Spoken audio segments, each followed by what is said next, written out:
Focus Gaming News today welcomes the head of sales at Digitain, Simon Westbury. Hi, Simon. Thanks for joining us. Hi, Joseph. An absolute pleasure. I think this is the first time we've spoken to, so be gentle on me today, please. Well, great to meet you virtually for now. And well, we could just begin by asking how at Digitain you've experienced the situation with the pandemic, how it's affected the company, and how the company's adapted to customers' needs during what's really the best part of the first half of the year. The question broke up a little bit there, so forgive me. But I think if we're talking about how the pandemic's affected Digitain in the first 6 months, if you allow me, I'll split that question into two. Obviously, firstly, looking at gaming as a whole, as an industry, it's affected everyone massively. I think we've seen challenges around retail versus online. And in a recent interview I did with the CEO of SNI, they talked about digital not being the enemy. And obviously, I think sadly there will be a second wave, and I think we're going to discuss the future a little bit later. So I think we're seeing a lot of retail looking into online looking into a lot of product development. And I think as a company, Digitain has been part of that. I think as an industry, we confuse innovation with invention a lot of the time. And I think Digitain's shown, partly by our success last night at the EGR B2B Awards to maintain our best skill games provider, we've innovated our product. And by that, I mean, if we look at the table football product, that's innovation to me, because that's something that resonates with everyone. Everyone's played table football, be it at a pub or a youth club.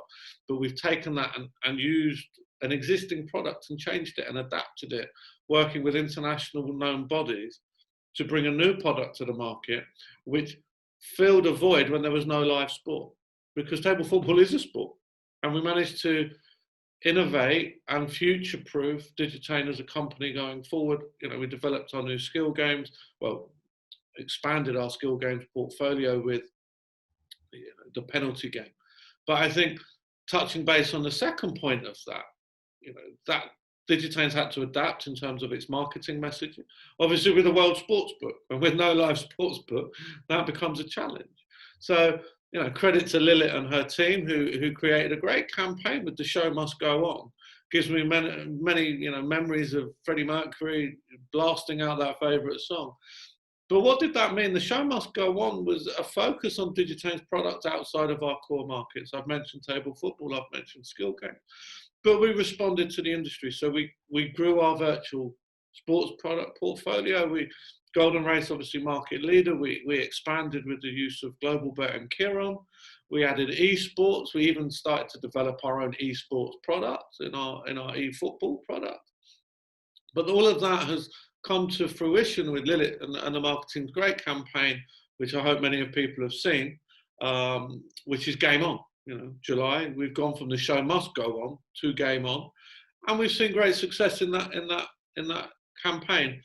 Lilith informed me earlier today that it's had over 30,000 impressions across our social media channels. Over 10 news publications and websites have taken stories on it, and we've had 2,000 visits to the landing page just on table football. So I think it shows Digitain working together with product and marketing, and I have to add in sales in my role.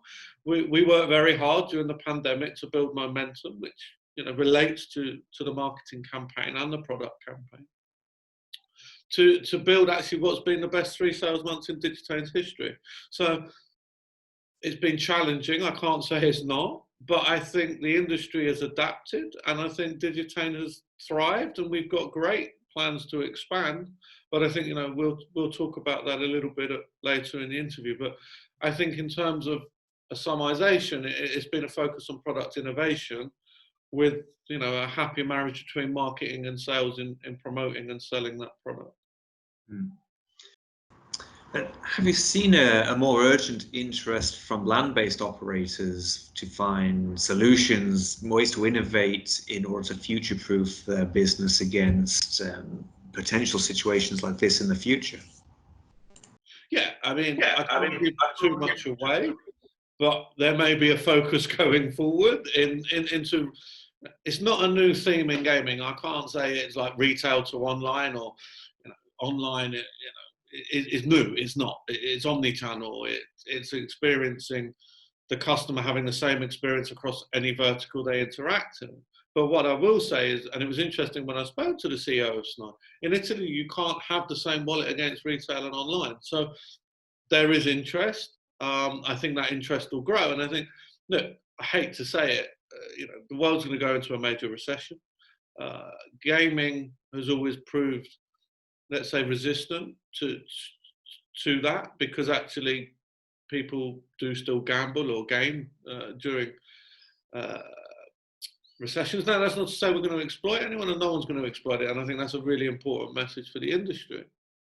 But anyone who works in retail, which may see lower footfall, restricted opening times, the cost of the shops reopening with the rents that they've had to pay, is not looking to grow their online presence or future-proof their products for online, I would say that they're neglecting their customers. And that sounds stronger than it's meant, but how can you have a retail operation and not plan to online?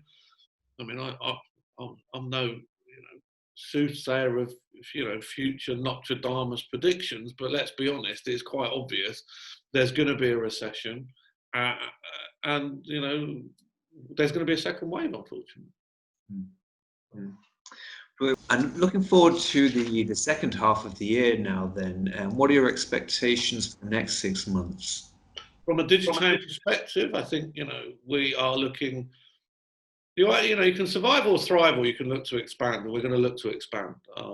We've got a great CEO and visionary and the owner of Digitain who I don't want to say opportunity in COVID, because it's not the right way to talk about it. People are losing their jobs, they're losing their lives. Let's be realistic here. But what I will say is, I'm delighted, and you'll see it in the 1st of August. We're going to have a newly appointed head of regional sales that will be working with me. We're looking to open regional offices in Malta, LATAM, Asia and Africa. We're looking to increase our product portfolio, and obviously I can't tell you the in-house products that we're developing, but they are very newsworthy, very exciting. And I think what that does is actually show our vision. I think regulation is going to become more and more important over the next 6 months. I think there's a focus from Digitain in the markets I've mentioned. I also think you talked about land-based and online. We're doing 2 big RFP projects for land-based casinos globally. I think in addition to that, we're going to develop our product, our Africa product's fantastic with the functionalities that we have, to make sure that we meet the demands of the customer in the region. And again, localization of products is nothing new in this industry, but I think it's something that during the lockdown on No Live Sport, it's allowed Digitain to focus on a lot of product innovation and product development, as I've mentioned with table football, but at our skill game. But what it has also allowed us to do is to do a great gap analysis of where we want to go and forge our roadmap. Now, time of reflection is always good, and in a fast-paced world, and there's the Euros, there's the World Cup, there's an Olympics, everything's going on.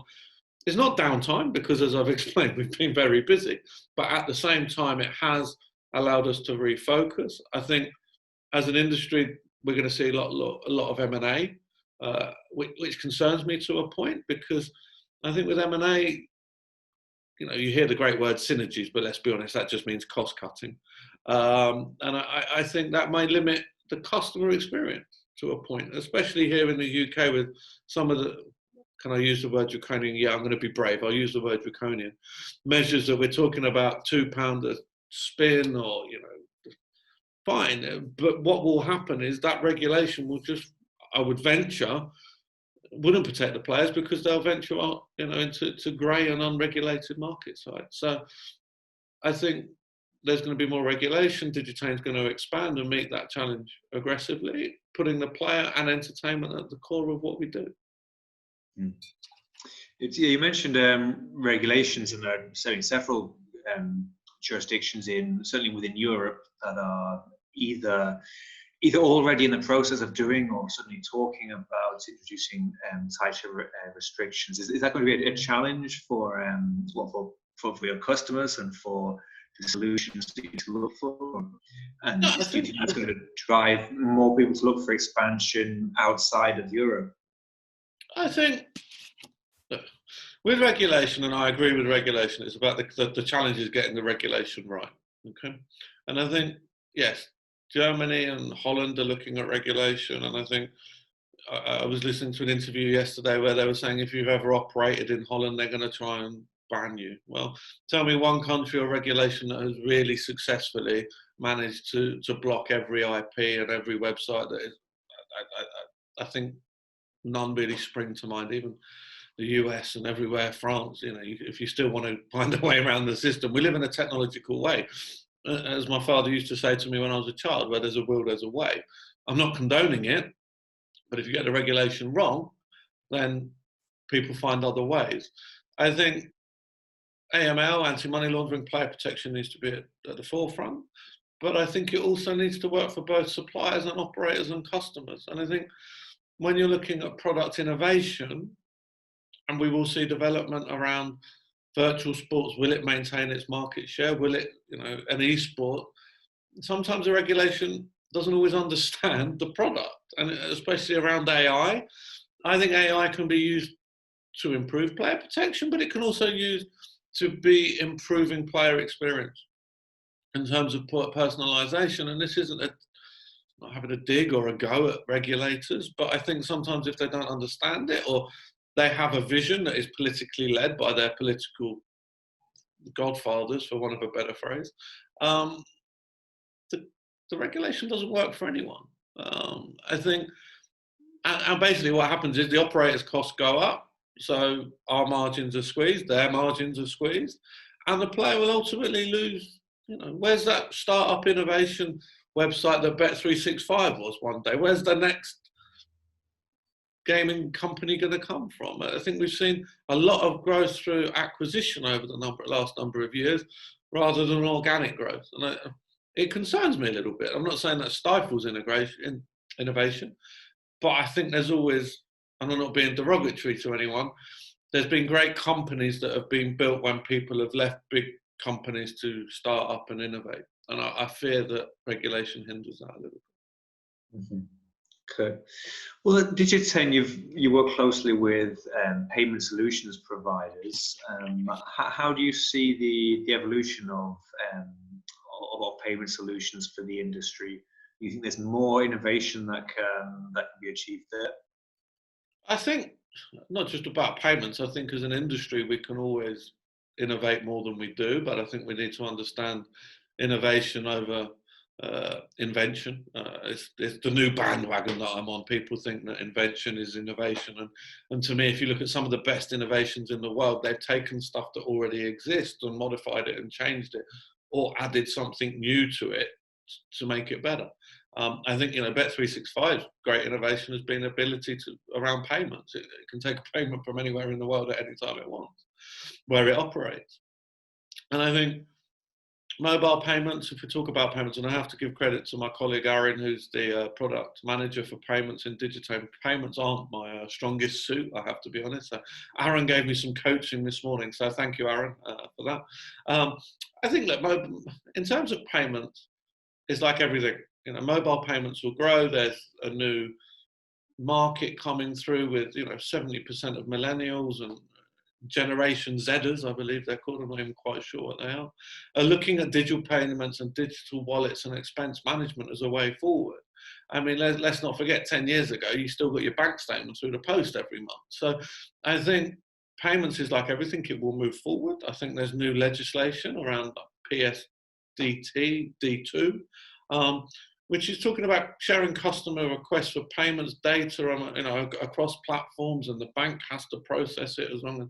So I think fintech will push us towards new innovations in payments and drive innovation, and maybe take people away from existing banking methods, which again will squeeze banks and margins, but never be fearful of the brave new world that can come out of innovation and development. Who would have thought, back in the 1990s, our world would be, basically dictated to by a little phone that we carry around in our pocket. Is there anything you wanted to add? I know you can't give us away any details as yet on some of the specific things that you're working on? Was there anything else that you'd like to add about what Digitain is sort of working on, looking forward to at the moment? I think I'd love to tell you, but I think I'd get in big trouble if I did tell you. I think we've touched on the themes: product development, innovation, expansion of what we're doing, and I think strength through adversity, and by that I mean the COVID situation in Armenia is tough. It's very tough. It's probably tougher than we're having it in the UK. But I've been so impressed by the team in Armenia to work from home, their strength and their dedication to really drive forward. And we've mentioned some names with Lilith and the marketing department, obviously the product managers of Sportsbook, Edmund and Aaron and Garen. Like, these guys are working very long hours in very testing circumstances, and that's not a sob story. It's nothing to say that this is a hard knock life, but it is to say that actually we focused on momentum and expansion as a company, and we're coming through this. So it's kind of a combination of everything that I've mentioned. So it's like looking at bringing retail online. It's looking at increasing the online product portfolio. It's looking to geographical expansion, and it's being aggressive. And that's not to exploit an opportunity, but it is actually to serve the market that we work in and the customers that we work with. Excellent. Well, fantastic. Thank you for your time, Simon. It's been a pleasure to meet you online, to speak. My absolute pleasure, Joseph, to meet with you, and thanks for your time. I mean, if there's anything else you'd like to ask, any left field questions that you journalists like sometimes to ask, I'm here and open. If not, thank you for your time. Thank you. Thanks, Simon. Take care. Thank you.